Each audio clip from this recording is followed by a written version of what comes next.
Actes, chapitre 4, verset 1 au verset 31.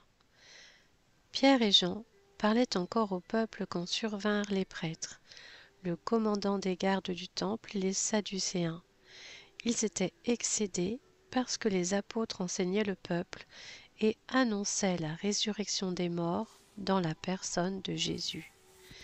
Ils les arrêtèrent et comme c'était déjà le soir, ils les mirent en prison jusqu'au lendemain. Cependant, beaucoup de ceux qui avaient entendu la parole crurent, ce qui porta le nombre des hommes à 5000 environ. Le lendemain, les chefs du peuple, les anciens et les spécialistes de la loi se rassemblèrent à Jérusalem avec le grand prêtre Anne, Caïphe, Jean, Alexandre et tous ceux qui étaient de la famille du grand prêtre. Ils firent comparaître Pierre et Jean au milieu d'eux et leur demandèrent: par quelle puissance ou quel nom avez-vous fait cela? Alors Pierre, rempli du Saint-Esprit, leur dit: chefs du peuple et anciens d'Israël, on nous interroge aujourd'hui sur un bienfait accordé à un infirme, afin que nous disions comment il a été guéri. Sachez-le bien, vous tous, et que tout le peuple d'Israël le sache. C'est par le nom de Jésus-Christ de Nazareth, celui que vous avez crucifié et que Dieu a ressuscité, oui, c'est par lui que cet homme se présente en pleine santé devant vous. Jésus est la pierre rejetée par vous qui construisez et qui est devenue la pierre angulaire. Il n'y a de salut en aucun autre, car il n'y a sous le ciel aucun autre nom qui ait été donné parmi les hommes par lequel nous devions être sauvés. Lorsqu'ils virent l'assurance de Pierre et de Jean, ils furent étonnés, car ils savaient que c'étaient des hommes du peuple, sans instruction, et ils les reconnaissaient pour avoir été avec Jésus.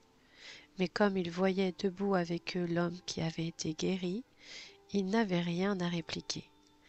Ils leur ordonnèrent de sortir du Sanhédrin, puis ils délibérèrent entre eux, en disant: que faire à ces hommes? En effet, ils ont accompli un signe miraculeux évident. C'est clair pour tous les habitants de Jérusalem, et nous ne pouvons pas le nier.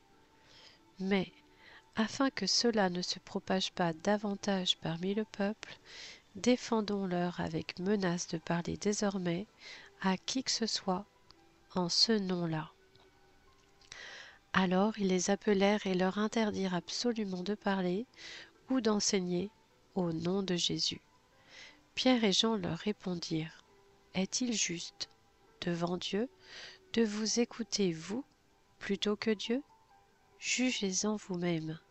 Quant à nous, nous ne pouvons pas ne pas annoncer ce que nous avons vu et entendu. Les chefs du peuple leur firent de nouvelles menaces et les relâchèrent.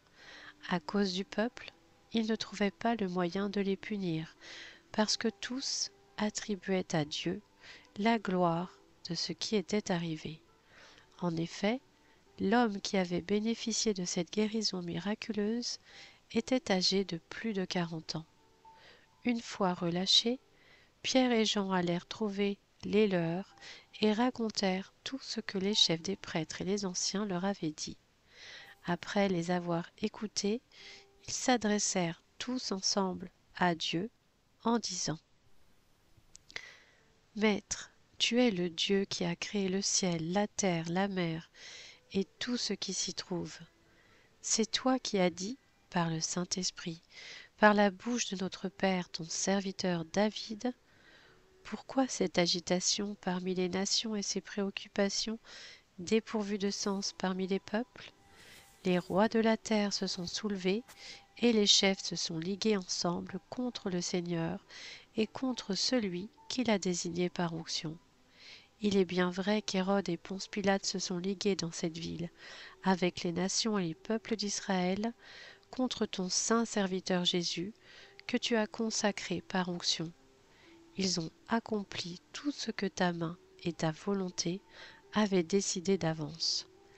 Et maintenant, Seigneur, sois attentif à leurs menaces et donne à tes serviteurs d'annoncer ta parole avec une pleine assurance. déploie ta puissance pour qu'il se produise des guérisons, des signes miraculeux et des prodiges par le nom de ton saint serviteur Jésus. » Quand ils eurent prié, l'endroit où ils étaient rassemblés trembla. Ils furent tous remplis du Saint-Esprit et ils annonçaient la parole de Dieu avec assurance.